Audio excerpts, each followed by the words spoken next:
Mamas, don't let your babies grow up to be new types. That's it. Pretty good. Well done. Yeah. Thank you, Colin. Oppa Gundam style, everybody. Oppa Gundam style? We have made it. Last time I recorded, I walked into the Temple of Time, I pulled the Master Sword, and I arrived 8 years later.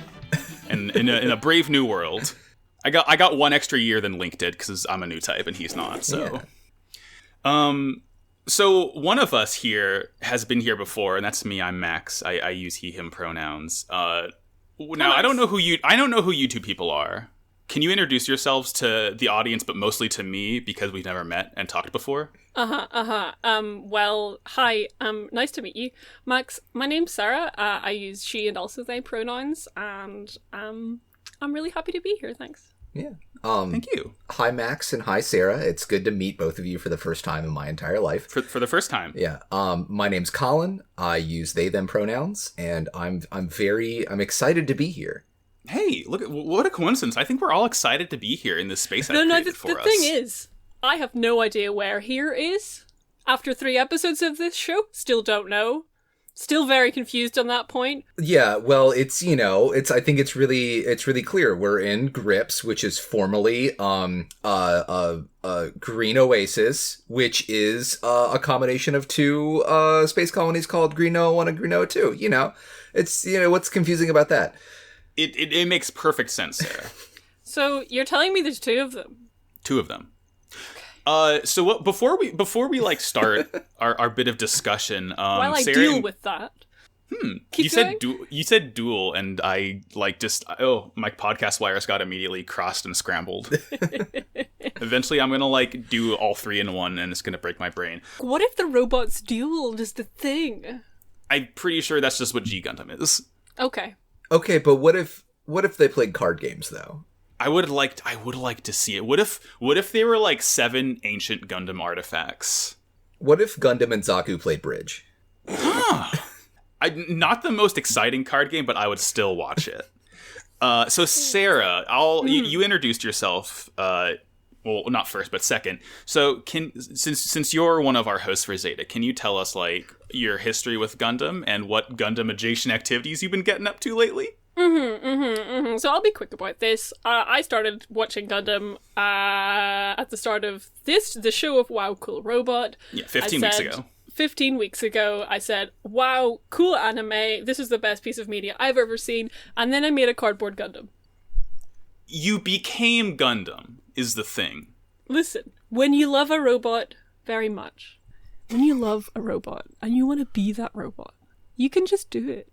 It's your choice. It's you can simply decide to be the robot that you love, and it's a beautiful thing between human and robot, and that's where I am. And yeah, that's I don't know why Amuro took the better part of an entire anime series to become new type when he could have just decided to do it and become Gundam just by building his own. I mean, it took me 15 weeks. How long does 007 to 9 last? 15 weeks, something like that, A couple months. It does. I know it ends in New Year's Day 0080, I think, or there around the beginning of the year, so about the same amount of time. I think it's 6 months. Okay. And hey, I'm not sure, but I think you've gone through a little less trauma than Amuro has, Sarah, so you're coming out on top.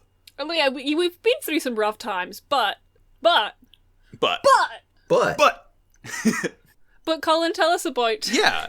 Colin, you're the one who knows everything ever. Yeah, I can count the number of Gundams I haven't seen on one hand, which is wild, because my true Gundam origin story is that for many years... Colin, the origin. I hated all anime because of Gundam. This is back in... the year 2000, I was a big Robotech head, very into Robotech. And it came on as soon as I got home from school, and then they pushed it to a earlier time slot, so I could not continue to watch Robotech, and they replaced it with Gundam Wing, and I was very upset, and I swore an oath of vengeance against Gundam and anime ever since, and that lasted a couple of years, and then I saw Cowboy Bebop, and that was very sick, and then I got back into anime, and I got into Gundam. The thing I will say to people, I know people want to be like, oh yeah, I'm gonna watch Gundam in order, which is a great thing to do apparently, but don't feel like you have to. I thought Gundam Seed was a prequel to Gundam for a very long time. Just because who watches things in order? That makes sense. Yeah. It's called the seed. They planted the seed that grew into Gundam. Yeah, they planted the seed and it grew into a tree, and then the Haro apples fell off of the the tree, and Gundams came and picked them, and that's the story of Christmas. Yeah. It's a beautiful story. I love it. Beautiful. Gundam-related activities. I have Gunpla that is staring at me that I still have not started, and it terrifies me. And also, I've been playing a lot of Maxi Boost. So that's it. Yeah. I just call it Boost. I still haven't finished my 00 Quanti. Well, I finished. I just got to put stickies on it. Yeah. I can count the number of Gunpla I have on one hand, but only if I use binary, because I have like 30 of them. I've been collecting Gunpla far longer than I've watched the show. I mean, that's because the first one I ever built was Eva Unit 1 back in like 2012 or 13. Okay. And then it quite literally was Wow Cool Robot. Yeah. Yeah. Listen, there are some Wow Cool robots, let me tell you. Yeah, the first ones I got were red and blue frame Astray, and it just spiraled from there. Oh yeah, Red Astray does have big sword, and that's very cool. Big sword. Yeah. Blue has like very big wing turn into sword. But we're not talking about Yeah. Seed. That's going to be in like 4 years from now. We're talking about Mobile Suit Zeta Gundam. I hear it's good. It might be the best Gundam. It might. It might just. I think we're gonna find that out over the next 52 episodes or whatever. But I think it's a very, very good Gundam. Now, Sarah, are you good? Yeah, I took a big breath because I was about to very excitedly go Zeta Gundam Moku Shiroku, but then I started choking, and it kind of ruined the moment. And I'm still alive. I died, but I'm fine. I'm alive. Yeah, You're dead, but you're fine. But I think I also do, before we jump into the Yes. juicy waters of this Aeug show, really the story of the first time I ever met Colin in person. Oh yeah, okay, sure. I don't believe I've heard this one. Have you famously seen Colin's beautiful Quattro Bajeena cosplay? I have seen their beautiful Quattro Bajeena cosplay, both in photos online and in person. Oh yeah, because you were present in this particular moment. Because we met up to go to a con, which was NecoCon, which you can listen to the Pot of Greed 69 episode titled Hell. It's not episode 69, it's 68 episode Hell. And I'm gonna get into my cosplay, and Colin and I's mutual friend Fallon is gonna do my makeup. So I head over to your hotel room, Colin, to meet up with the gang. And I'd never met you, or I think I met Roy and Fallon the night before, but I hadn't met you in person yet. We've known each other for 2 years or something, but I hadn't actually met you. So I go over and into your hotel room, and I'm like, oh hey, good morning, nice to meet you, blah blah blah. And then we start getting into cosplay, and I'm wearing Wei Wuxian. Fallon's doing my makeup, and then Colin starts getting dressed in their fucking Quattro Bajeena cosplay. But they only put fucking half of it on, right? So I'm sitting in this hotel room, and Colin just appears out of the opposite doorway. And they're wearing, undies, a tank top, the fucking sunglasses, and the Owen Wilson wig. Wow. And no more. And they just lurk there for 10 minutes. And just the raw sexual energy emanating from this is too much for me to handle. And part of my brain fucking shut down. And I think that was my Gundam introduction. Yeah, what happened was you saw Colin and they said, hey, I just met you and this is crazy, but here's my Quattro, it's Gundam, baby. Yeah, that's pretty much it. I bought a Virgin Killer sweater as a goof and figured I didn't have any pants to wear with it, so I figured I'd throw it on. Not that you would. Yeah. I figured I'd wear it in the hotel room for a minute as a goof and then get into my real cosplay. And I did not realize it dealt so much psychic damage to you, Sarah. I am very sorry. Look, there's no way it could have done as much damage to Sarah as 3 hours of karaoke did. That is true. This changed me as a person. Yeah. So yeah, that's colored to my opinions of Quattro Bajeena this whole time. Sorry, Bajeena. Yeah, I think you'll find that all of that is incredibly accurate to the character of Quattro Bajeena. He's just a funny guy. Should we talk about him? Yeah. Let's get into it. Let's get into it with Mobile Suit Mobile Suit Zeta Gundam. I always forget to say Zeta first instead of at the end. But we're jumping right in to episode 1, The Black Gundam.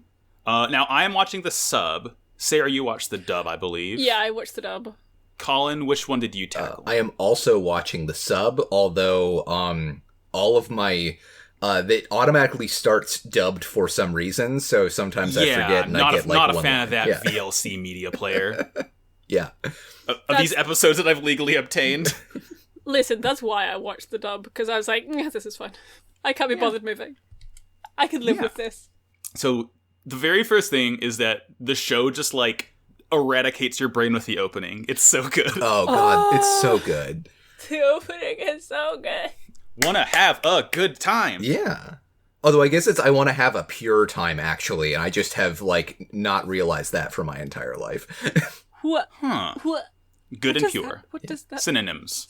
I mean, it is the sign of Zeta. It's pretty pure. My favorite part of the opening is that we get to see, like, we see grown-up versions of the characters, and you're like, okay. And then there's just, like, 3 kids appear, and then you realize that that's Kika Katsu. Then you realize! It's I'm like, I cannot wait to see them. I see a certain, like, gray-haired man in the back, and I immediately look away because I'm not ready to see him grown up yet. Like, everyone else looks the same, pretty much, aside from the babies, but, like, when I actually see grown-up Kai in the show, I'm going to probably actually die for real. It's maybe one of the best moments in the show, I will say. Oh boy, I can't wait. Yeah. Because, like, the little shot of, like, grown-up white base, it's only, like, a second in the OP, and every time, like, I start with Kika Katsu and Let's, and I'm like, yeah, and then, like, it's gone before. So I haven't seen anyone else. Yeah, you, like, sort of, it's just, like, tunnel vision. I'm just looking at my children. Oh, the babies. The babies. So yeah, the show opened. The first note I have is hold hands. Fellas, is it gay to hold hands with your robots? Absolutely Do you not. construct intricate rituals to allow you to hold hands with your fellow mobile suits? And look, okay, I'm not going to play my hand just yet, but this is Are you going to hold it? This is a dead giveaway of as to whom Quattro Bajeena is, because we've seen another character do elaborate hand-touching rituals in a mobile suit in the original Gundam series. Well, I think it's really obvious who Quattro Bajeena is, because he says his name is Quattro Bajeena. So that's that's true. It is who closed. He is. Case closed. Okay, but the thing is, I didn't hear that the first time. Mm-hmm. So he's Char in my notes for the first 3 episodes, for like the first 2 episodes.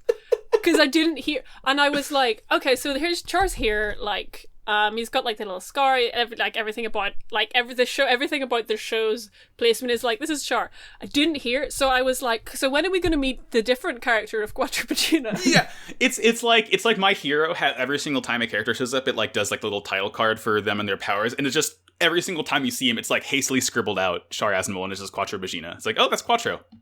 And also, like, looking back, he has a red robot. Come on. Listen. Well, like, the trick for me was when, like, it was in, like, the 3rd episode, and he for the first time gets out of a robot and puts on the sunglasses and the absolutely sick popped collar sleeveless jacket, and I was like, shit! He's been Quattro the whole time. It was a sort of reverse reveal for you. Yeah, it was the reverse reveal for me. Yeah, listen, y'all keep talking about this Char Aznavour fellow, and I don't know who that is. Listen, yeah. I made a mistake. He's Quattro. Never met him in my life. It's Quattro, baby. Yeah, maybe Colin, maybe you should just watch Mobile Suit Gundam 0079. Maybe do a little research before you come on the podcast. No, but like, I just want you to know that if I say Char, it's a mistake that I've put down in my notes, and we can censor that out and put. Here, how about this, Sarah? I want you to give me a nice, clean read of you saying the full name Quattro Bajeena, and I'll do my best when I'm editing to cut out you saying Char and make you say Quattro Bajeena. Okay. Are you ready? Yes. Quattro Bajeena. Perfect. That will. I hope that this will turn out good. We're already going on some wild shit. Yeah. In this new series.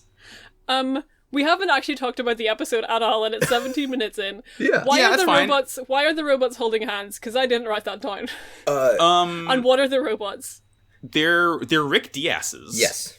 Richard Diaz. Which I guess Rick means space version, because we had Rick Doms, now we have Rick Diaz. Yeah. And then Diaz stands for dump truck ass. Diaz is actually, they're explicitly named after Bartolomeu Diaz, the Portuguese explorer that first went around the Cape of Good Hope. Yeah, thank you for cutting into my part, a little bit of my end of episode trivia. I'm sorry. No, I got a lot more. Don't worry. Yeah. That's good. They're holding hands, I guess, because they're approaching Space Colony. They're approaching one of those big old tubes. They talk about how they survived the 1 year war, which was 8 years ago, because it is the year 0086, right?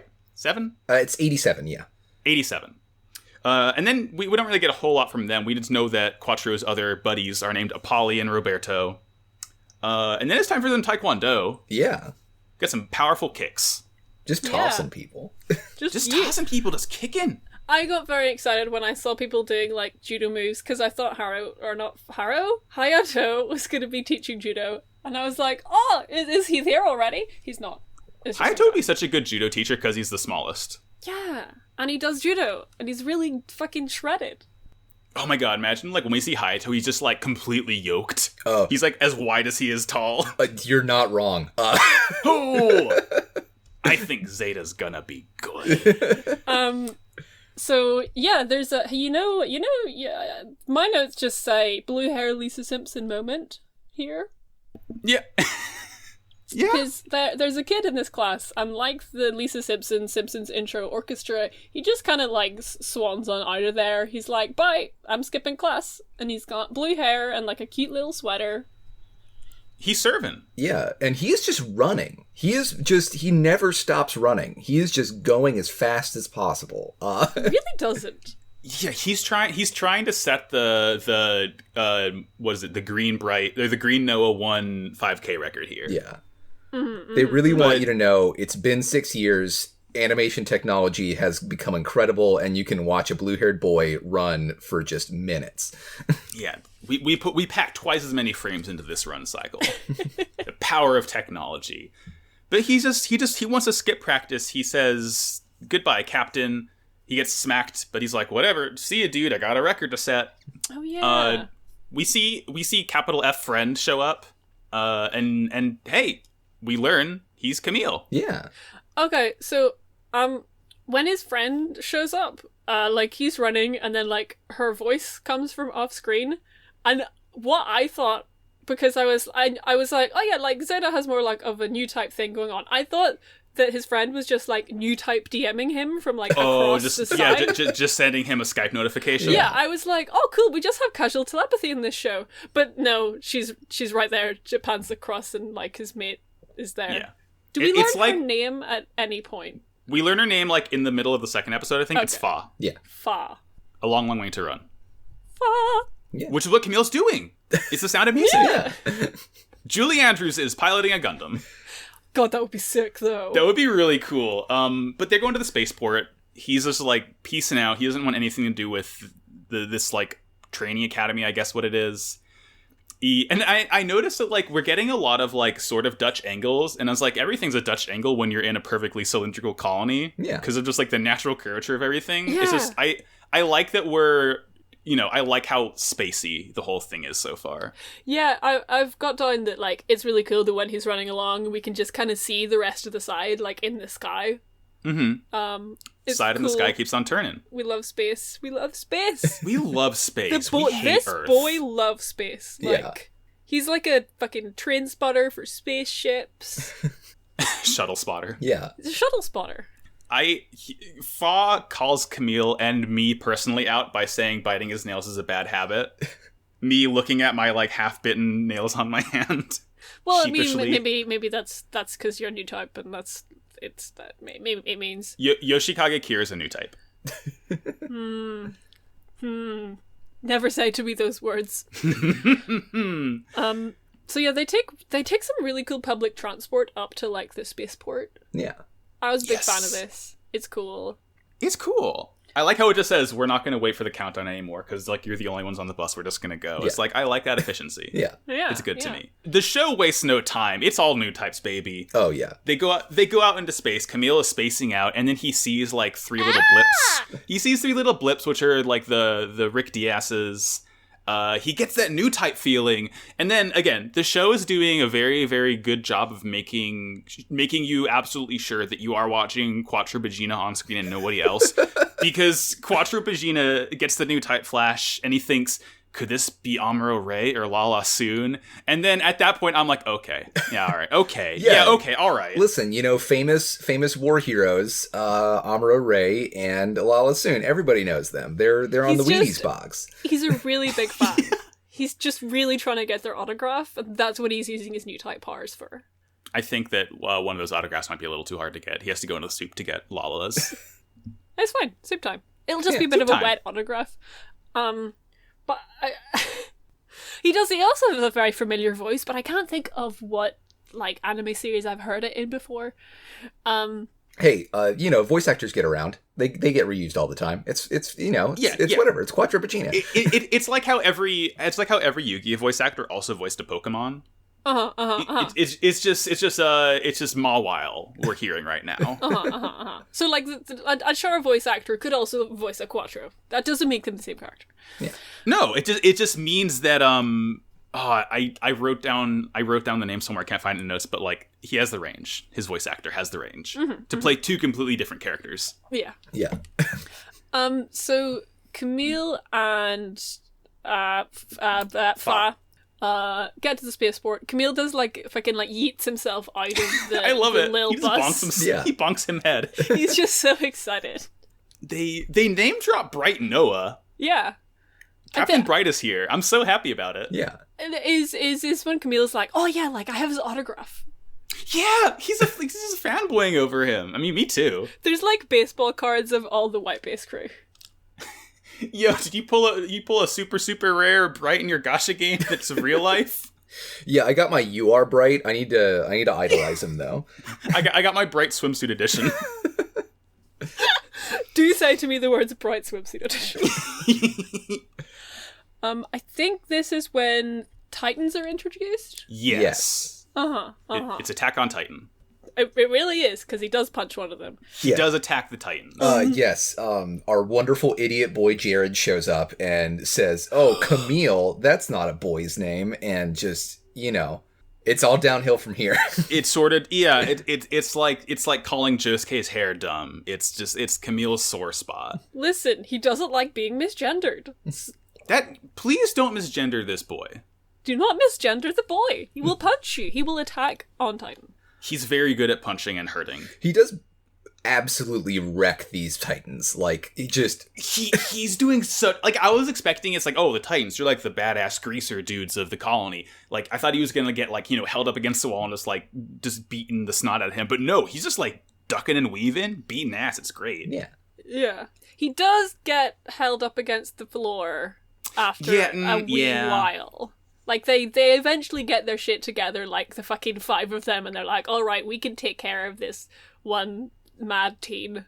Now it's a fair fight. Yeah, and an MP is there, too. It's like, oh, very cool. I'm glad that... I mean, I'm glad that he's there to really illustrate how ACAB this show is from the get-go. Yeah. But yeah, Camille gets, like, kicked in the head, and he's having a shit time. But then we cut back to Quattro Bajeena. Thank you. I've got the word slime time written down, but I don't know why. His glue finger. The finger pops open and he shoots glue at some people who are just like doing their jobs, I guess. Because he's sneaking into the colony.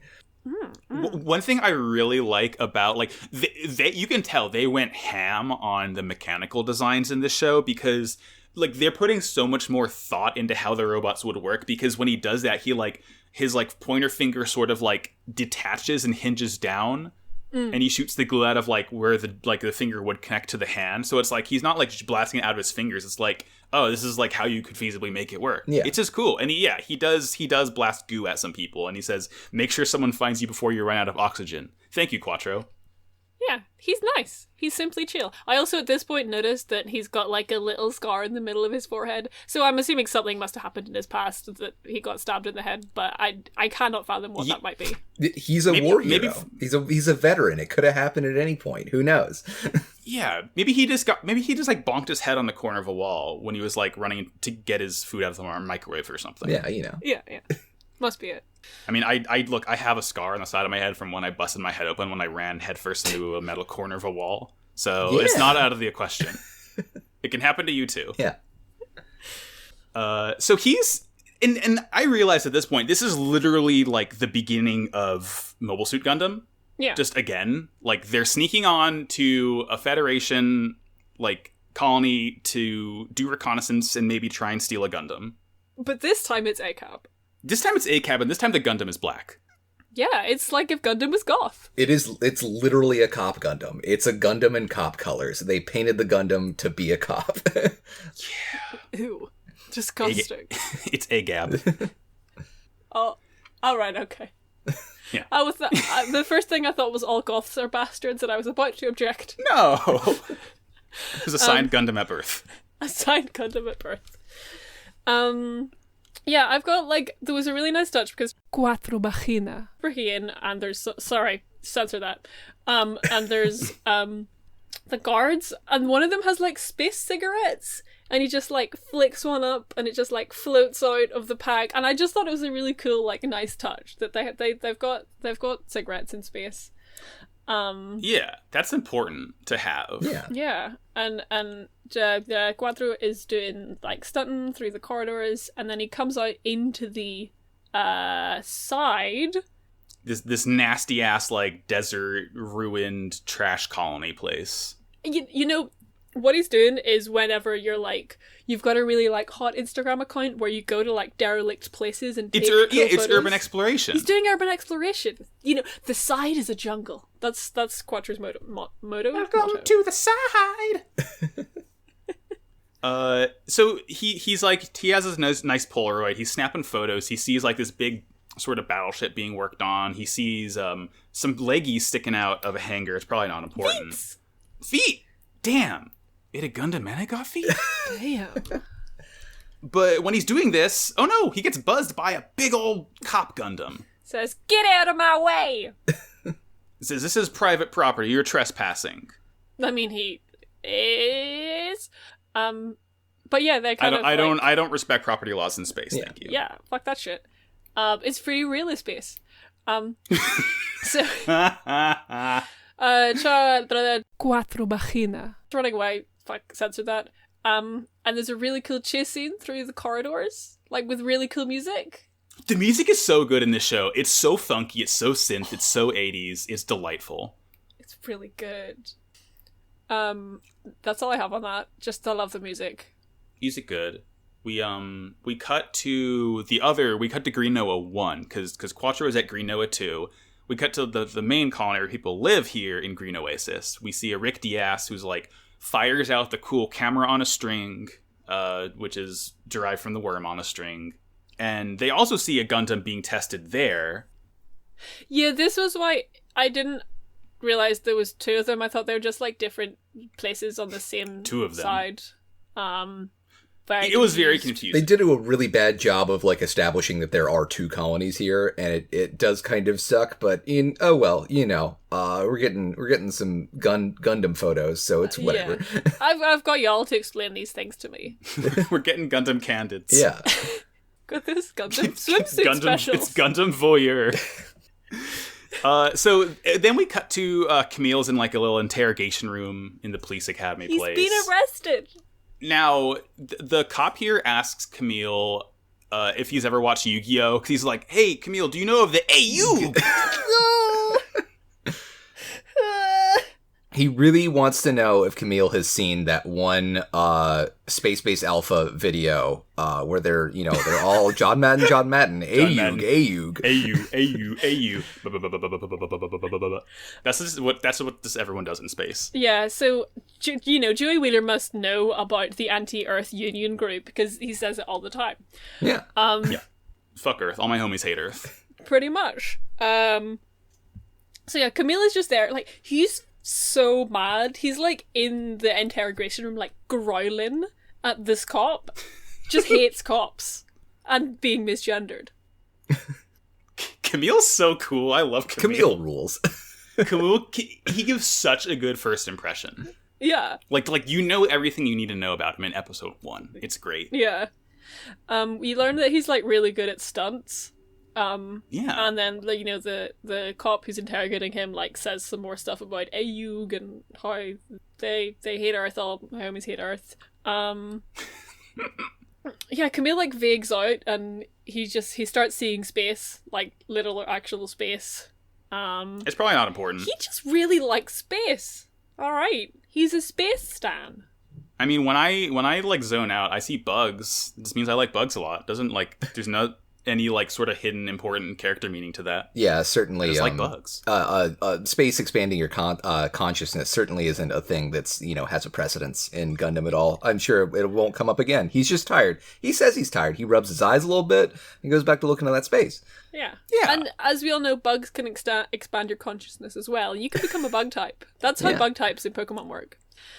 That touched my heart. Thank you, Sarah. Someone comes along and is like, "Oh, hey, your mum paid your bail and stuff."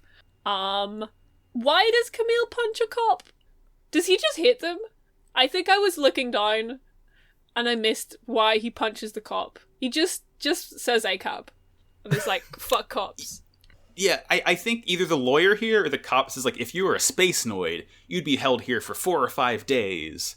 And I think the cop is still just, like, sort of antagonizing him. Just being a real bastard. Just space cops fucking suck. And, what's that? Gundam here. Gundam's here. Somebody once told me. Gundam busting in. Jared just busts through. Jared busting through. Jared busted through. Speaking of cops sucking shit, Jared can't fly. Jared, oh my god. He's so bad at this. The fucking, the Titans are overfunded. They're getting military-grade technology from the Federation, and they don't have the fucking training to use it. They're just busting into buildings. And this is shockingly on point modern commentary. Yeah, I like the Goth Gundam crashes into the fucking space cop precinct, and there's like a full like disaster scene, like loads of people are injured, everyone's like recovering all over the place, like shit's going down. It's kind of scary. It's pretty people scary. Are on stretchers and stuff. It reminds me of the first episode of Mobile Suit Gundam where we see like the pile of dead bodies after like a stray beam shot hits the cliffside. Yeah. Like, damn, Gundam, I want to have fun. But this time, it's like only the Titans were involved. Like, no one else, no factional is at play. It's just them sucking. Yeah. You can do it to yourself. Yeah, but Camille takes this opportunity to just, like, yeet himself out of here. Starts running. He starts running. He's, like, pushing by everyone. He sees his mom. You know who we do see? We see Here Bright he is. driving a car in the background. It's so good. He's just vibing. He's here. I love Bright He's so chilling much. In what's the side called again? Green Noah 2. Green Noah Bright. I guess it's named after him. Yeah. I mean, he's a war hero, so they probably got Amuro Ray Colony. Uh. I want to live in Kai Shiden Town. Okay, so at this point, Jared says like an incredibly deranged line. He gets out of the Gundam and he says, "Oh, a written apology might not be enough this time." Like, dog. Look, the Titans have the Titan Union, and the Union lobbies to make them not responsible for any of their fucking crimes. I hate cops so much. I hate cops. I hate Jared. I love Gundam. I love Camille. Camille stunting. And this time Camille busting through because like there's like a little kind of blockade, and he just drives straight through that blockade. At this point, I like where where is he going? Like, he's just kind of running just because? Like, yeah, he's trying to get away from the police, but, like, does he... This was kind of my introduction to, like, Camille's character, where he's just fucking going. Yeah, I don't think he really thinks it through, especially, like, when he does basically escape and then decides to just jump out of the car and let the car drive across the big bridge, and I don't know where he thinks he's going after that. He's just stunting for the sake of stunting. It's great. I think he just has anxiety. Yeah. I mean, at some point, haven't we all just, like, had to go out and just drive or walk or run somewhere and just, like, think about what happened afterwards? Just be like, oh, that was weird. Yeah. Look, it happens to the best of us. But he drives the car, the car's going off the bridge, he's, like, rolling down the grass. He's just still like, what's going on? He's freaking out. And then the final scene of this episode, we sort of pan to this asteroid that the Rick Diaz's are. They fire a flare out of their cool, like, finger knuckle gun to signal the Argama to help, and it just sort of blasts a hole into the colony. It's fine. So, yeah, so, like, I've got written down the Argonaut. So, is that the name of Quattro's house? The Argama, right? Yes. Argama. Okay. Quattro and the Argonauts. Yeah. I'm just writing this because, like I didn't know that, like, either they, like, don't name things, or they're very... These are a very confusing set of 2 episodes.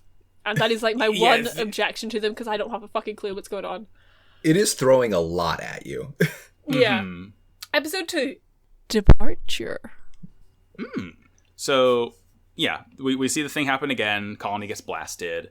Once again, Quattro hears the new type flash, and he thinks about Amuro Ray or Lalah Sune. I don't know how he knows about these people, but he does. With Amuro. Oh my god. He hears breathing. He's like, is that the breath of my boyfriend Amuro Ray?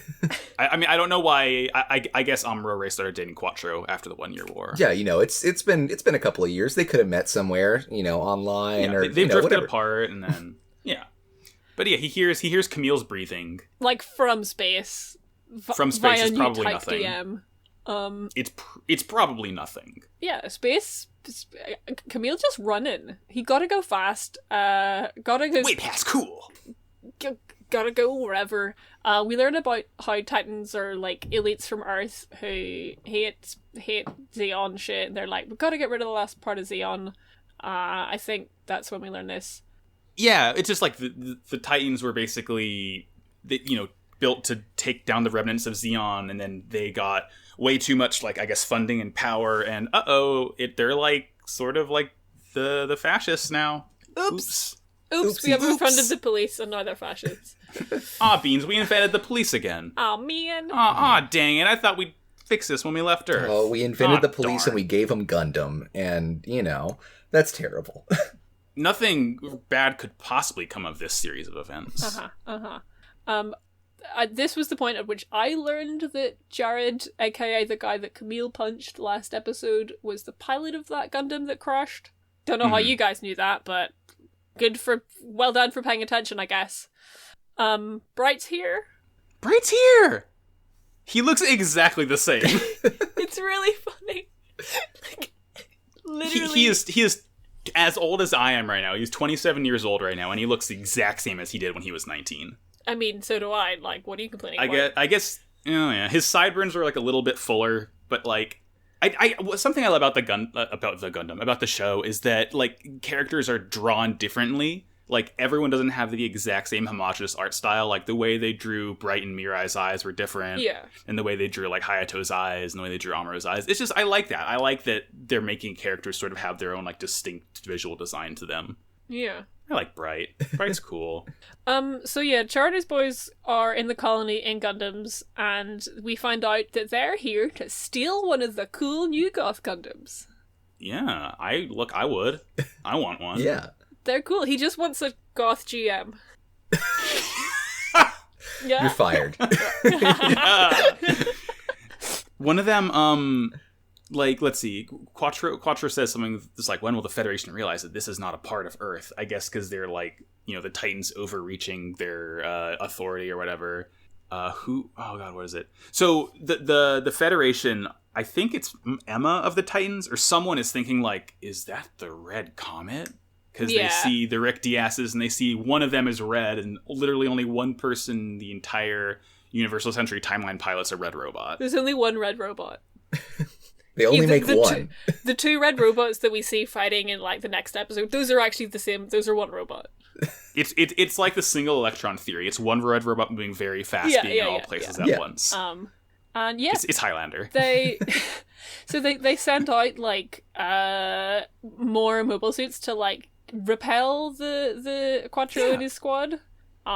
These gyms look better than the gyms in 0079. I thought they were like a bunch of like OG Gundam models, like that they just kind of made some more Gundams. No, because they have the same face as the gym. Mm-hmm. But I guess that's why I like them better, because they look more like Gundam. The thing is, like, I will say one thing that will be indisputably determined that these are OG Gundam models, and they've got red feet. Damn, they had Gundam and they got red feet? GMs would not have red feet. Only Gundam has the red feet. They are in fact GM2s. So they took the Gundam feet and they put it on the gym, and now we got red feet. That's the only upgrade. Like, mechanically, it's the exact same as it was 8 years ago, but the feet just make the whole difference. Yeah, listen, gotta get those stabilizers. You gotta get, look, when you make your outfit, the thing that really does tie it all together is shoes. The gym walks out and is like, do I want to wear my Timbs or do I want to wear my checkered Vans today? And that really decides how you're going to do in combat. Yeah, it really does.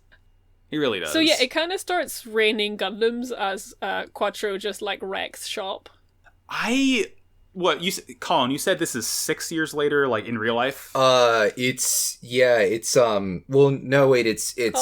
years after 0079, but it's because it's in 0087, but this was actually made, like, it animated in 1985, so I don't know why they chose to, like, shift the years or whatever, but I mean, I'm just saying, because, like, it's 6 years makes a big difference in, like, the quality of the animations. I guess they also have more of a budget because they saw how successful the original series was, but, like, the fights look good. Yeah.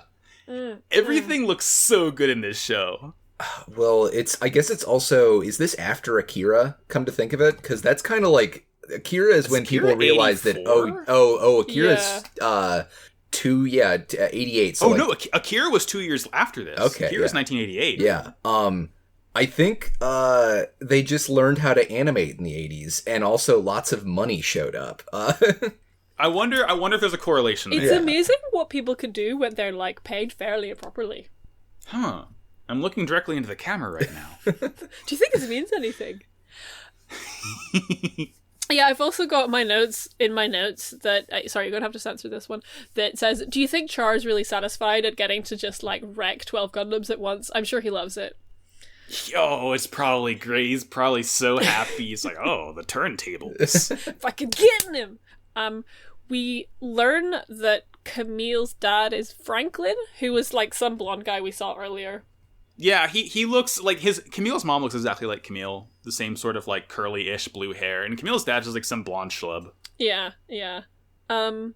So Camille breaks into the like place where the Gundams are being developed. They like let him in because they're like, oh yeah, his dad works here. Like, it's fine. I'm sure he's just here to, I don't know, not do any crimes and not steal any Gundams. He's not going to cause mischief. He's not going to cause mischief. He wouldn't possibly get in the damn robot. He would not possibly get in the damn robot. It's Always Sunny title card appears. Camille gets in the damn robot. I think it's very funny because he gets into the shed that the big robot is in there, and like Bright is there as well. The whole time Bright's yelling at him like, stop doing this thing you're doing right now, child. He's like, do not let that teenager get in that robot. I've seen this happen before. It just keeps happening. We have adults to do this now. We don't need child soldiers. Please, teen, get out of the robot. How old is Camille, Colin? 16, I think. A year older than Amuro, so I'll allow it. 16's the right age that you should be when you're piloting a giant death machine robot. War is bad thing. It's fine. It's robot puberty. Yeah, you know. Just like JoJo, you get tires in your shoulders. He's actually 17. Excuse me. Wow, okay, nearly there. Yeah. Just 17. I mean, I still think 18 is maybe not the right age to be piloting a weapon of war. I don't know if there is a right age for that, but better than if he was 15, I will say this. Yeah. So, he's so stubborn getting the robot. Bright, like, thinks to himself, like, he's just like Amuro. Bright spends the entire rest of these episodes being like, oh, it's happening again. It's happening again. He just gets all this, like, this horrific flashback. Yeah, at this point in the show, this is, like, you start with Zeta, and at this point, you pause Zeta, you watch the entirety of 0079, and then you continue this episode, because it was actually just, like, a flashback in Bright's mind when he saw Camille getting Gundam. But one thing I love is that he gets in it, and the cockpit sort of fades away, so you see the whole surroundings, and it's just, like, Camille in the driver's seat. So it's like you can show them in the robot, but also show what's going on outside. That's a cool little touch. Yeah. They finally invented VR. They did it. We learned that Camille steals military grade data, like, for fun. I love this boy so much. I love government hacking, cop hating. Listen, he's just like, I hacked, like, the schematics for this robot from my dad's laptop. Like, fuck yeah, dude. Fuck yeah. It's so good. So someone else comments, it's like, oh, the red comet's back, I guess. Red mobile suit. Yeah. Everyone, like, all the people outside of Bright and Emma in the hangar think that it's Jared in the Mark II. Like, Mark II number 3 is what he's in right now, because it has a big old 3 on the shoulder. Yeah. He finally stands up after, like, a very long scene of him just stubbornly sitting Gundam up, so it just, like, pokes his head through the roof of the hangar. and then Camille's like, I'm the bully now. He targets the MP. I don't remember if it was the one in the police station, or it was one of the MPs that was, like, taunting him earlier, and he's like, I'm Big Gundam now. And he starts, like, firing at the ground near him. This kid stole a robot just so he could bully a cop. Yeah, it turns out that, stomping around next to a person in a giant robot is in fact direct action, and it rules. I love this boy so much! It's a moral requirement, really. But he does the dang thing. Like, it's this whole really weird standoff, because at this point, there's, like, the number 2 Mark II Gundam there. There's the Rick Diaz there's Quattro's Rick Diaz and a regular one. And then Camille's like, yo, I'm on your side. Check this out. And he, like, open palm slams the other Gundam into the hangar. Like, just no rules fucking in this boy's head. He's just like, hey, fucking Antifa shows up. Guess I'm with them now. It's such... I did not know... Well, obviously I don't know what happens in Zeta because I haven't seen it before, but, like, I knew basically nothing about the actual premise of the show, and the fact that, like, it's just Camille joining, like, the, like basically space Antifa is like, oh, Zeta's good. Yeah. Yeah, he sees the Antifa super soldiers show up, and he's like, yes, I would like to join them and not go to prison for stealing a cop car. Yeah. Just as promised, Antifa super soldiers. Yeah. They finally showed up. They went to space instead. Yeah. We do get, like, a little scene of, like, Fa is over at Camille's house. Mm-hmm. And then, like, a Gundam falls on the house. Yeah, she's like, I don't know if he's gonna want me to take this, the Homo Avis trophy, and then, like, oh, it doesn't matter anymore, his house is gone. Yeah. And I think, like, Camille says this as well, like, he joins Antifa and he's, like, flying over the side, and he's like, oh, fuck, that's my house, it's been destroyed. Yeah, he sees Fa, and Quattro's like, you coming? And he's like, yeah, this is fine. Like, and by the way, the whole time this is happening, Camille in the number 3 Mark II and one of the other soldiers in a regular Rick Diaz are, like, holding the number 2 Mark II Gundam. Like, they're, like, holding it with, like, the arms over their shoulders, like it, like, sprained its leg in a football game or something. They're just taking... I guess that's how you would do it, but it's just funny. Yeah. They're taking him home like he's their drunk friend. Yeah. Like, out of the club. It's Weekend at Gundams. Weekend at Gundams. But yeah, like, I really like how, Quattro's like, hey, do you think we can trust this guy? Like, seems fine. Come with us, kid. Yeah. Like, yeah, you joined the club. You're so cool. You punched a cop. You, like, shoved a Gundam into a building. Let's hang out with you. Yeah. And they're right to trust him. They're right. And I think now we cut over to a normal scene with a normal guy, Bask. I don't think I like this guy. He looks like a literal toe. He looks like he's made of fungus. Yeah. He's a Thum from Spy Kids. He looks like if you took like the peanut putty out of the peanut shell and just put it on there and then put tiny red sunglasses on it. He's got Daiguanzabi potato disease. He looks like a half defrosted slab of meat. With the I Eggman hate this glasses. guy so much. He looks like Eggman's shitty cousin. He looks like he left Eggman out in the sun for too long. This is like Eggman's like jock older brother that joined that became a police officer so that he could beat people up. Exactly. Yeah. Hey, and guess who he beats up? Oh, I don't like this scene. Yeah. Okay, the listeners, Bright is here. Bright is like, I don't even know, but like Bright gets slapped, and the first time Bright got slapped, and I was like, "Hey, Bright, how does it fucking feel to get slapped, bitch?" And then it just kept happening. Yeah. I'm like, oh shit. Yeah, because like Bright shows up and he gets slapped because he let Gundam get stolen. But then they're like, yeah, okay, we're gonna take control of these colonies. We're gonna wipe out Aeug. And Bright's like, no, you can't do that. It's gonna make everybody madder, and then they're gonna help Aeug anyways. And they just start beating the shit out of him.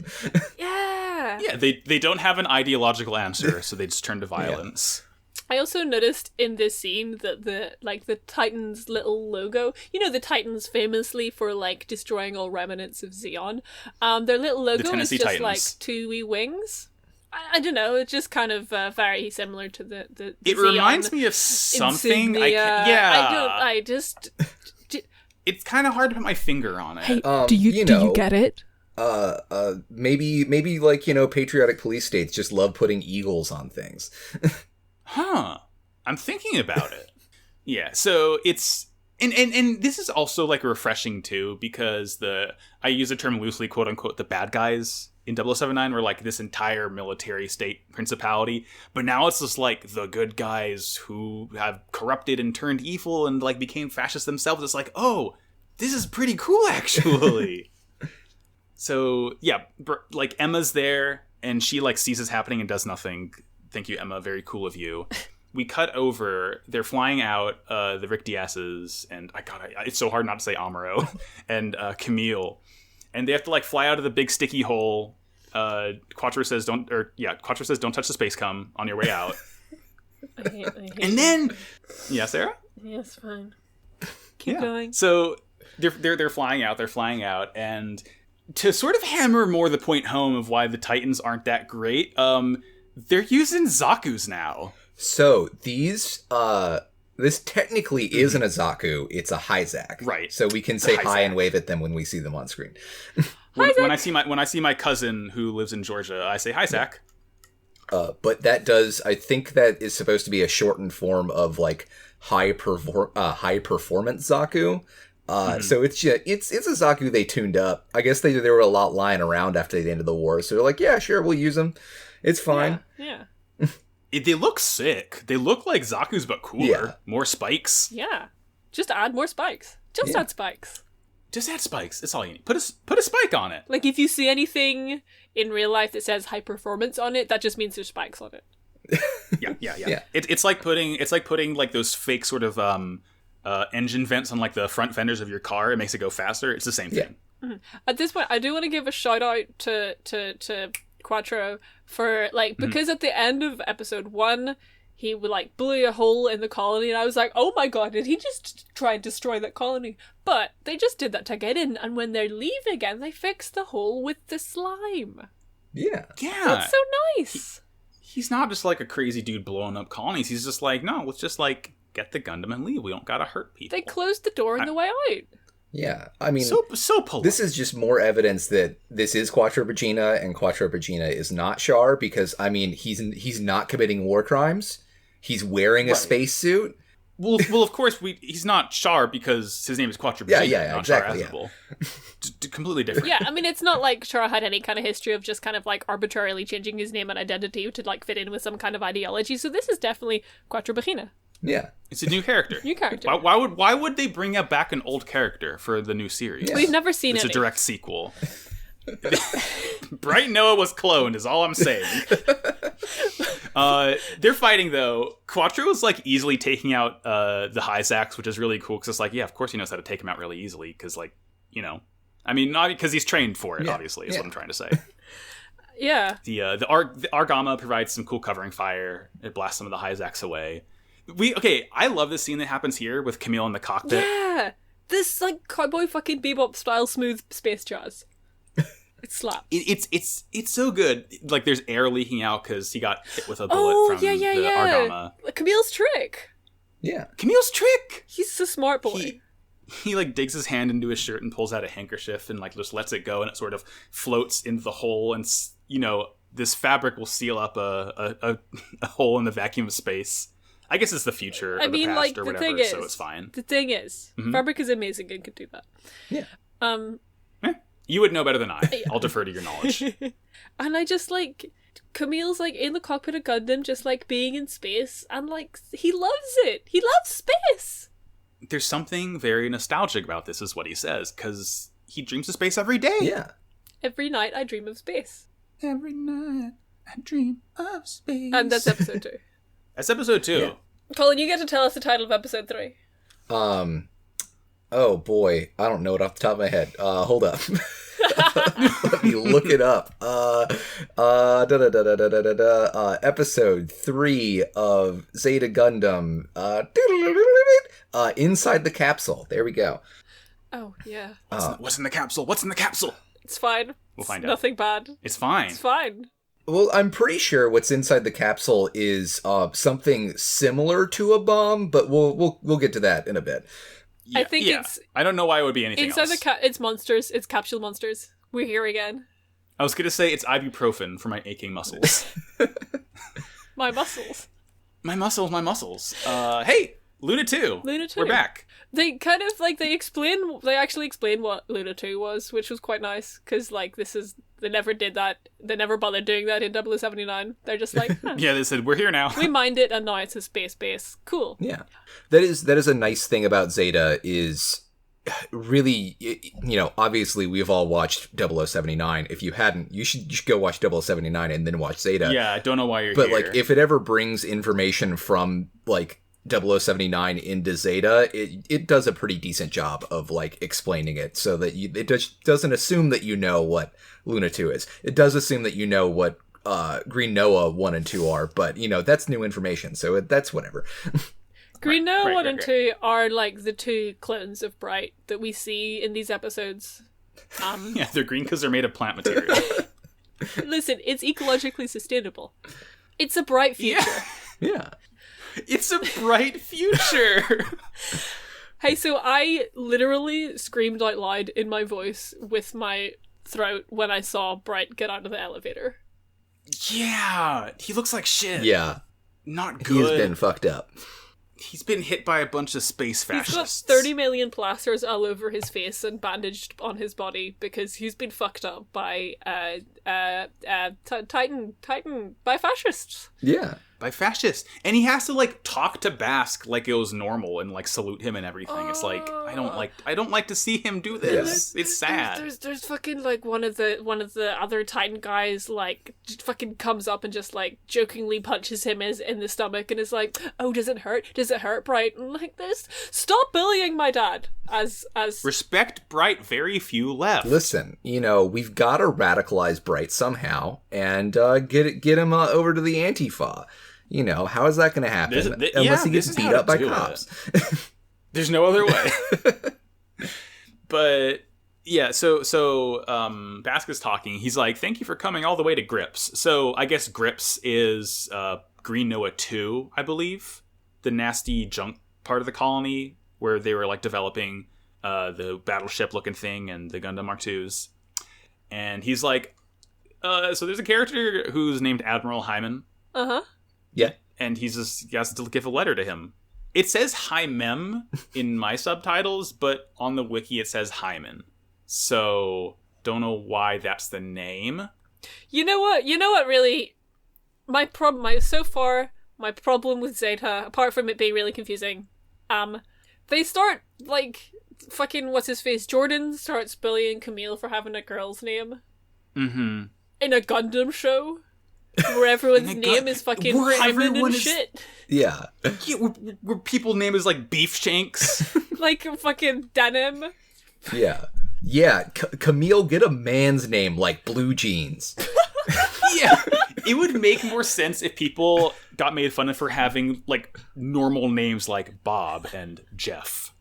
That's actually why Jared probably makes fun of Camille, because Jared has a very normal name and has probably been right. He's very insecure. Yeah. Well, it's spelled with an I. It's spelled Gerid, Jerid. So that's why it's like he's not made fun of. If it was normal way of Jared, it'd be awful.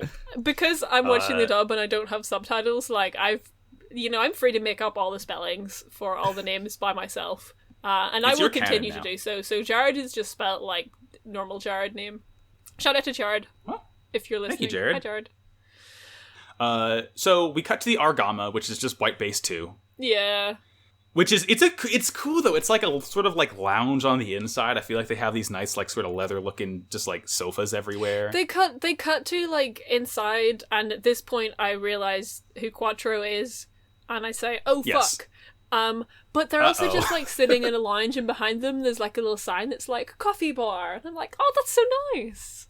Yeah, you gotta get your space covfefe on the Argama. Yeah. Hey, what if it was the Argarma? Maybe Quattro named it that. Yeah.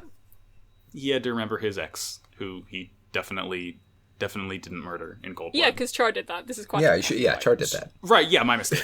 They both are blonde, and I only have room in my like mind buffer for one blonde character. Yeah. Uh-huh. So they're fighting for attention. Okay, well, if you've only got room in your mind for one blonde character, you're gonna have a little bit of difficulty with the show. Yeah. I love Quattro's blonde beard boys so much. Oh, they have the sickest outfits. They are my new favorite boy band. They're the best. I do really appreciate that because Quattro doesn't have a beard, he just took that amount of hair and then just added it to the back of his mullet, because it's fantastic. This guy weighs an extra 5 pounds with his hair. He's got, like, whenever he takes off his space helmet, he's got, like, Finn Adventure Time style hair, where it's just, like...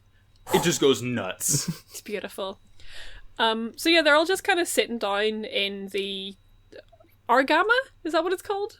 Yeah, the Argama, yes. And Camille is like, yeah, so, like, I've read all the secret Antifa pamphlets that are distributed around my home city, whatever it's called. I don't remember. This is me just having difficulty remembering the names of anything. Noah. Noah, Noah, Dim. Yeah, and he's just like, guys, I'm ready to join Aeug. Sign me the fuck up. I read the Legend of Amuro Ray. Let's do it. Let's kill the fascists. And at that point, like, we see the Titans on Luna 2 like mobilizing to get him, to attack him. We get like the scene sort of cuts back and forth a lot. We see Quattro and his boys in the elevator, and they're asking him, like, you think that kid's a new type, right? And he's like, yeah, probably.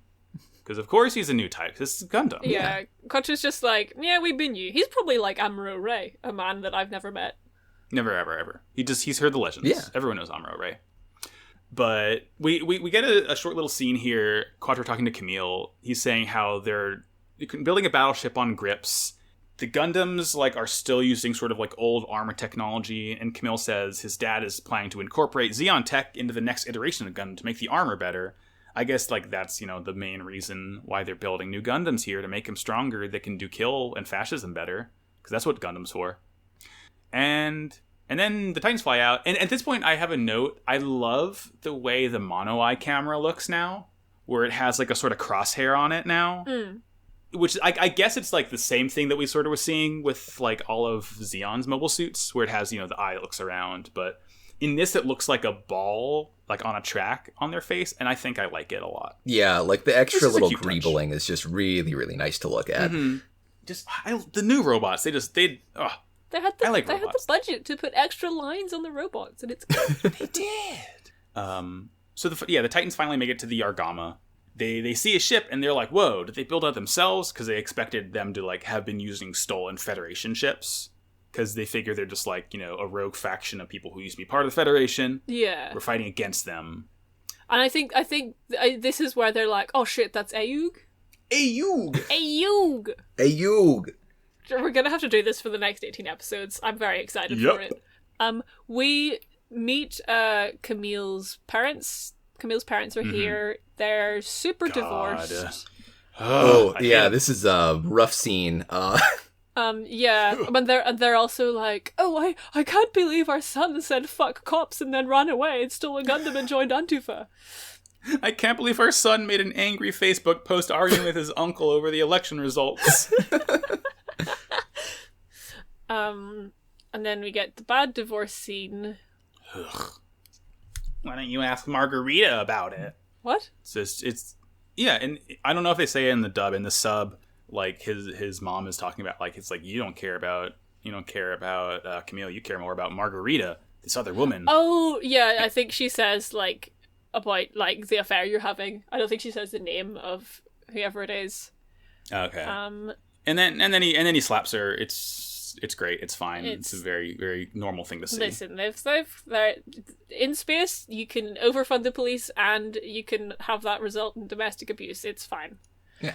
What happens next? Quattro's fighting someone. I don't know who that person is. That's Lalah, right? Is that her name? Yes. Yeah. They say her name in the beginning of this episode. Wait, I thought something like that. I thought Lalah was the like ginger girl who like helps Camille get a spacesuit and stuff. No, that's Rekoa. That's Rekoa. That's famous Sound of Music actress. Daintily Andrews. Yeah. Okay. Yeah, so Quattro's fighting the other red robots, the pretenders to the throne of the Red Comet. They're called Gallbaldies. Okay. I like the name. It's like they're gallbladders. Yeah. But bald. I'm glad that they kept the tradition of giving robots like the most batshit names in the series. Nothing like a little Gabaldi. It's a gabagool. But yeah, he's fighting is really cool.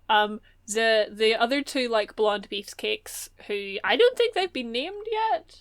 Yeah, do you know their names called? No, not off the top of my head. They're okay. They'll be around for a while. One of them is in my notes as porn star Abraham Lincoln. Yeah, okay. He is like a Mormon or an Amish beard. Yeah. But he's just like blonde and shredded and like has like the fucking Hollywood orange tan. They both do. Yeah. Space Hulk Hogan. Yeah. So I've got porn star Abraham Lincoln and then like California Hunk 2. They're talking. I wasn't paying attention to what they were talking about because I was just kind of like waiting out over their aesthetic and like extremely cool outfits. They look, popped collars and no sleeves is the only look from now on. Just like you don't need legs in space, you don't need sleeves either. No sleeves in space. Exactly. And also no gender in space. There's no gender in space. In space, you're covered, like, there's stars all around you. The sun is literally always out, so the guns should literally always be out. Listen, that's why it's called Gundam, because they're always out. That's why it's called Gundam. Because you see the guns on these space hunks and you go, damn! You go, damn! Hey! On the bridge here, I think Rekoa is like telling Rekoa and one of the Abraham Lincolns is telling the other to wear a normal suit. Oh yeah. And he says, "I just plan to not get hit." It's like I love that Shar-Aznavour logic here. Yeah. I won't need a normal suit if I never get hit once. It's my choice. Yeah. You can just choose not to do it. Emma comes to call, at Quattro's house. She rings the doorbell and she says, "Hello, I am here to negotiate for the return of the 2 Mark II Gundams that you stole, or rather that Camille stole. Give us them back, and also give Camille back. Here's this letter." I haven't read it. I'm sure it's perfectly normal terms of negotiation. Yeah, normal letter, and she hands it over to porn star Abraham Lincoln. Not a normal letter. It's not normal. It, as it turns out, if they don't return Camille and the 2 Mark II Gundams, Camille's parents will be killed. Yep, and that's why they called them up to the Titan space base, because it's a double reverse hostages. Yeah, they mention as the Titans are flying up to the Argama, they mention they have this like capsule with them, and they think it's like, oh, this is like the bomb in the capsule that they're going to blow up the Argama if they don't do the negotiations. Yeah, quite important. Yeah. Like, earlier there was a scene of like the Titans doing planning, and I think fucking what's his face, Bask, Mr. Potato Head. Yes, Bask was like, "Hi, so you've all got. I've given you all envelopes with your orders. Don't open your orders until like we're out there. So like everyone has a thing that they're supposed to do, but like no one else knows. It's just fucky."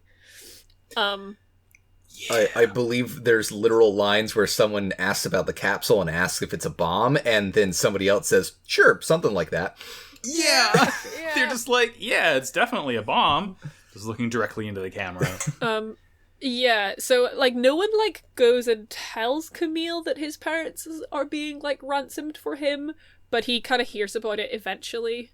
Yeah, like, some soldier on the Argama is like, he says it to Camille, because I guess he doesn't recognize him. He's like, oh, they captured the kid's parents for ransom. Yeah, hey, and do you know who Camille is? They've got that guy's parents.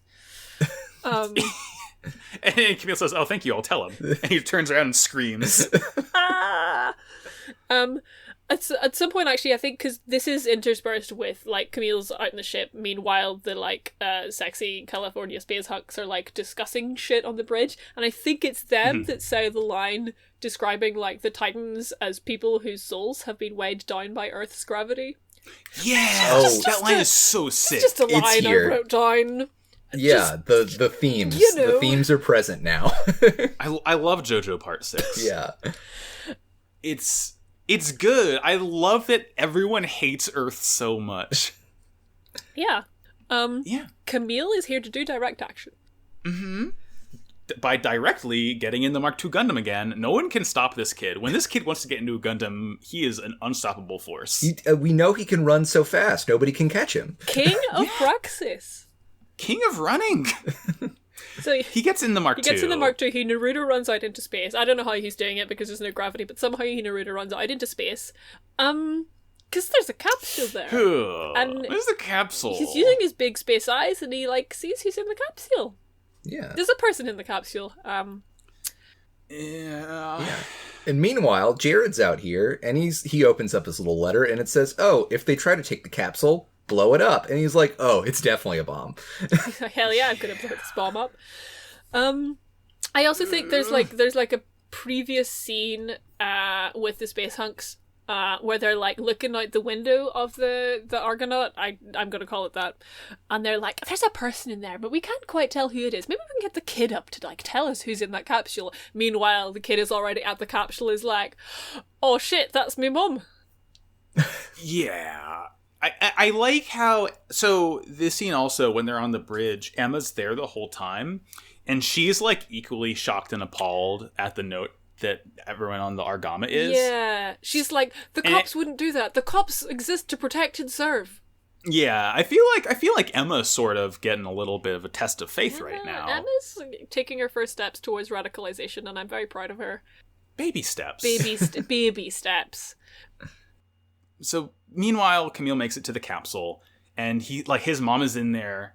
His mom's in there having a bad time, like banging on the glass, like, you know, saying something. You can't hear it, obviously. Yeah. And good old Jared, our favorite character in the show, he's like, "Oh, well, he's going for the capsule, so I might as well just shoot it."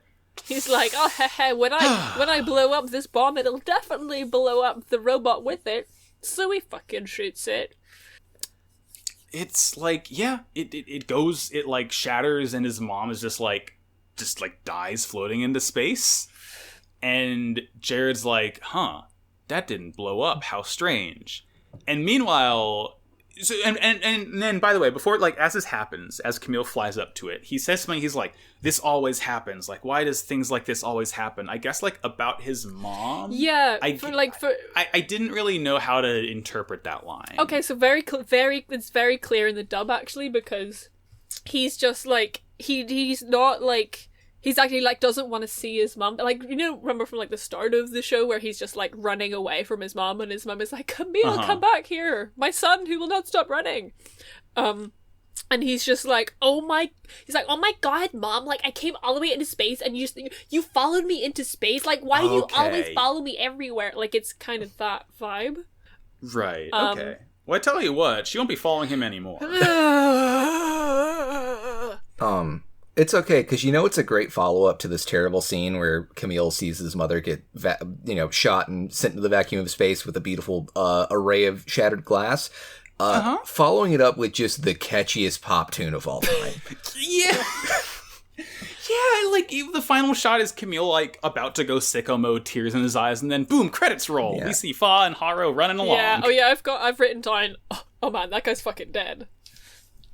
Oh my god, Camille is going to, like, get his ass afterwards. Like, if he like punched someone in the face for misgendering him, like, this guy's dead. Like, Camille is going to commit a murder. Oh yeah. It's and like, I support him and for once. I support him, and I think I'm sure it'll work out fine for everyone involved. One thing, when I realized, like, this episode ends on a cliffhanger, and as usual, we're only doing 3 episodes, so we don't get to resolve this. I thought back to how in 0079, basically, like, watching 3 episodes at a time, everything gets resolved pretty well. Like, we didn't really end any episode on a big cliffhanger like this. And now, very first episode of Zeta, we have to wait a week to find out, like, what happens after his mom gets killed in front of him. It's good. It's a good show. It's good. It turns out it's good. So, first impressions on Zeta, I'm gonna give this one a certified thumbs up. Like, yeah, my first impressions are definitely, like, as well as, like, adding lines from budget, they also added a fuck ton of, like, intricacies, and I am genuinely very overwhelmed by it, but I'm hoping, Colin, can you answer me the question, like, do the amount of, like, characters and complications, like, increase exponentially, or do we kind of, like, settle into them and get to learn them? They do. Things are going to get more complicated, but it's just the start of Zeta is just really, really fast to just get straight into it.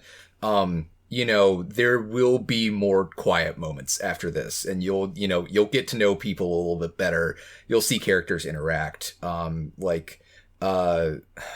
Like, the cast on the Argama isn't gonna increase all that much more. The villain cast will increase a little bit, and I think that's where, like, things are really gonna you'll get more explanations. Things will make more sense. A lot of these things that kind of, like, the whole Green Noah thing being confusing is probably because we're never going back there. That's gone. It's in the rear view. We're going to better, greener Noahs, and horizon. Healthier Noahs. Noahs haven't been punched in the face by a fucking potato. Vegan Noahs. Vegan Noahs. Cool. Yeah, I feel like it's a good start if you definitely, like, sort of compartmentalize a lot of it and, like, hand wave it away momentarily and be like, okay, this is a lot of confusing stuff. Like, I understand the main sort of conflict that they're setting up, but also I do want to come back and answer why are they here and what all of this, but it's a good start. Yeah. I'm excited. Do you have a dump truck ass to tell us about? Oh, yeah, all right, yeah, sure. So today is just like a little trivia bits. I looked up some stuff on the production of Zeta and the Gundam Mark II, just, like, as a nice start, because I had, like, a big Pokemon battle to prepare for beforehand, so I didn't have enough time to get, like, a real segment going. I'll do maybe Beyond Toon World next week. Anyway, so the first sort of trivia I got today is about Tomino making Zeta. This is directly from Wikipedia.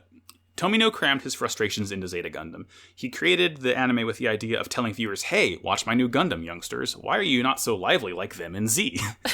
He has mixed feelings about Zeta Gundam. He did not like the series, and he believes it should have ended he believes he should have ended the story in the first TV series. However, at the same time, he noted that thanks to Zeta, the franchise became more popular.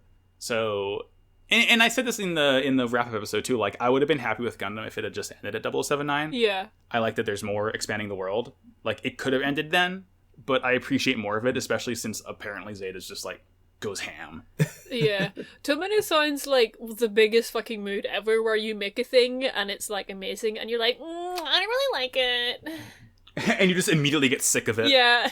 Like, I know I never want to see this again. Like, you don't watch this. It's not that good. All right, Tomato. Next I have, so this is about theme song, because Bandai didn't originally have rights to the theme song outside of Asia, which is, I believe, Colin, that's why you didn't hear the theme song of Zeta until like 2 years ago or so. Yeah. They altered the opening and closing sequences using like tracks from the actual show. And the English subtitles were criticized as inaccurate and appeared to be based on the script for the English dub rather than a direct translation. I don't know about y'all, but I hate when that happens, when the subtitles don't quite match up with what they're saying.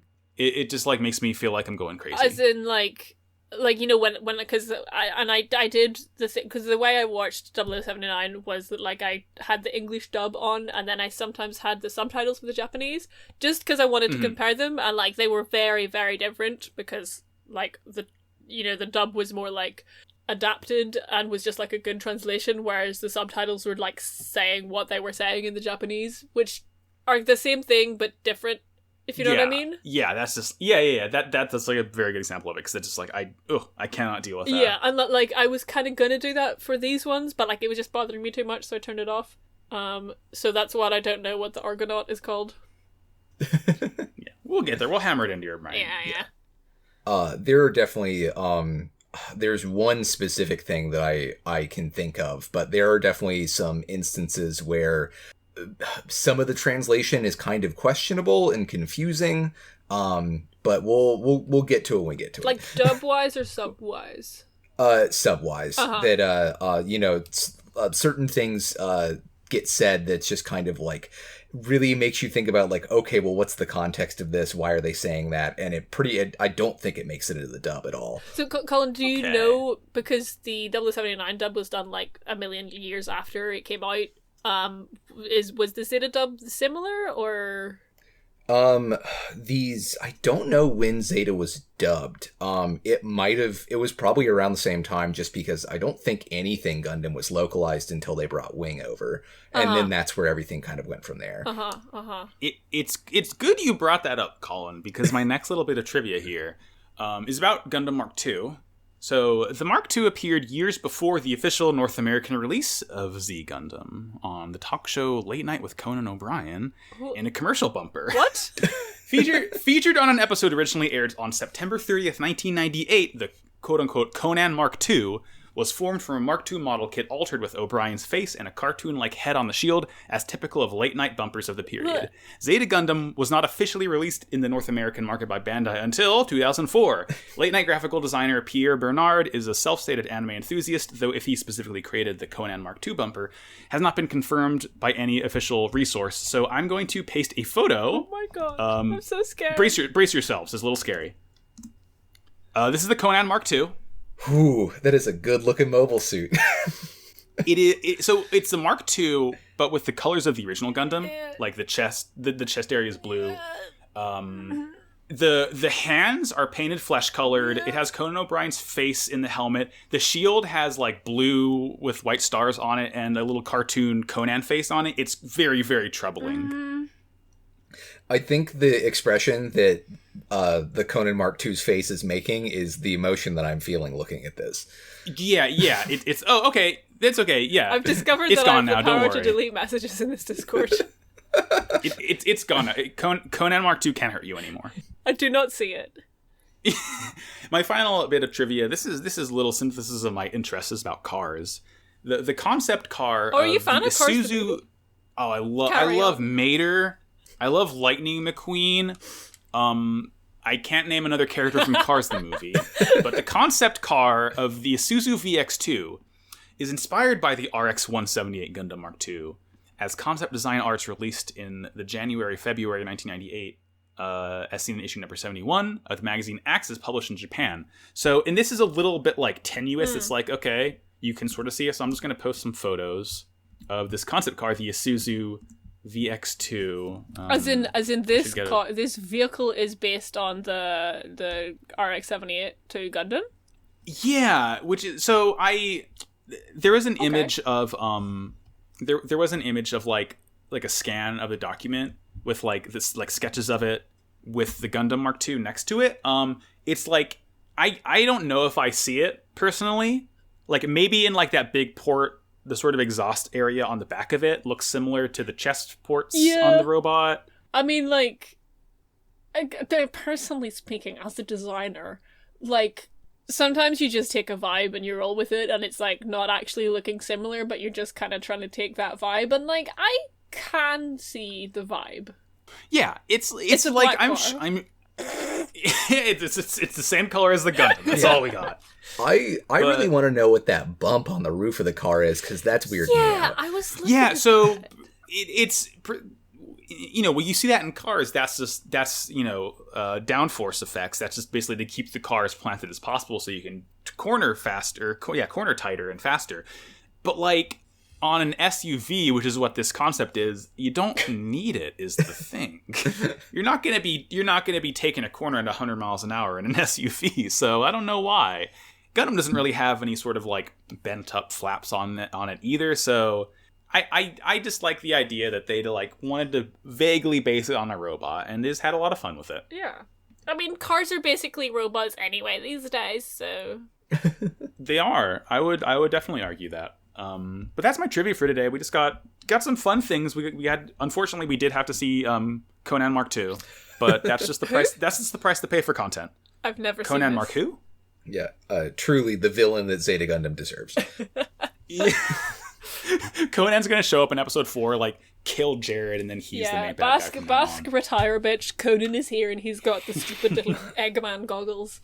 You know, Jared and Conan kind of have similar hairdos. Ooh. Okay. Late Night with Jared Messa. Late Night with Jared Messer. He's a real messer. Hey. Podcast? Aeug. That's podcast. So now's the time when we do our plugs. So, Sarah, where can we find you on the internet? What do you want to shout out? Yeah, you can find me on the internet everywhere at Sarah Mook Costumes. I do another show which is called Never Believe It. You can go to narutohead.band to find that. I also, Colin, you're a occasionally T-posing in the background of that show. Yeah. So do you want to take the next one? I'm Colin. You can find me on most social media at Padgettish. That's Padgettish. I theoretically have another podcast called Small Walk Podcast. Haven't really put an episode out in a while, though. Who knows if that's, it's fine. It's a fun little jaunt. There are some episodes up there if you want to listen to them. I go for a walk and I call somebody on the phone, and that's it. That's the show. I personally love going for walks. Not only because it's what I do for a living when I walk dogs, but it's also my girlfriend just gave me her old Fitbit, so now I can gamify my walks and see number go up as I walk. I will say, whenever I go on a walk, my wife does ask me if I'm going for walkies. So yeah, going for walkies. Yeah. And I'm Max, and you can find me on Twitter at MaxyBajillion. You can find one of my other shows, Pot of Greed, the world's #1 and only Yu-Gi-Oh podcast sponsored by Kaiba Corp, at Twitter, Pot of Greed Cast. Sarah's on that one. I thought I'd leave it to you, yeah. Yeah, and you can find my other show, Slappers Only, a video game music showdown podcast, where me and my friend Jordan pick a game, pick our favorite tracks of the game, and we put them head to head and find out what the best one is officially. The latest one was Metal Gear Solid 3. You can find that on Twitter at Slappers Only Pod.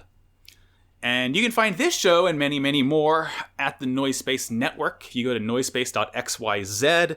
You can find a treasure trove of content that will last you from now until the heat death of the universe. It's podcasting, baby. We will accelerate our content production until we have filled up the universe with nothing but podcasts. And that's how we become new types. That's how we become new types. You just got to start podcasting a lot. Podcast become new type. That'll do it for us. Oh, wait, hold on. No, I forgot to do a bit, though. I forgot to do one thing. We need the robot of the week. Max, do you have a robot of the week? I forgot. Oh, you're asking me. Oh, how yes, nice. My robot of the week. Let me just look around my room. My robot of the week is okay. For my birthday, one of my friends got me this like sort of Discovery Channel. It's a pseudo model kit. It's like a little walking spider mech. Well, all you really do is put batteries in it and snap the thing together. But it like crawls around like crazy. Hang on, you said spider mech, so that implies there's a spider inside it piloting it. No, it has 8 legs. It's not pilotable that I know of. Listen, We've all seen Spider-Verse. We know there's a spider in there controlling it. Yeah, like... That's true. You don't know how robots work. Well, actually, you probably do know a bit more how robots work. But you don't know that they don't just work by spiders piloting them. You know, that's true. Like, everyone knows that we do swallow 8 spiders a year in our sleep, and the other ones that we don't swallow go on to become Gundam pilots. Yeah. Well, the ones that we do swallow become people pilots. That's true. If you don't swallow enough spiders in your sleep, you become sluggish and tired all the time because you don't have enough things controlling you. Yeah, it all makes sense. If you're spider free, not for me. So what's your robot of the week? Where are we? Yeah, we're Gundam times. Yeah. So now I think we've gone through all of our content. We're floating in space. We're hanging out in the Argama with Quattro and 2 Abraham Lincolns. So, as we're resting, as we recuperate, as we sit perfectly still in a quiet room for an entire week until we join the recording studio again, in the words of our ancestors, war is bad. Wow. Cool robot. Yeah!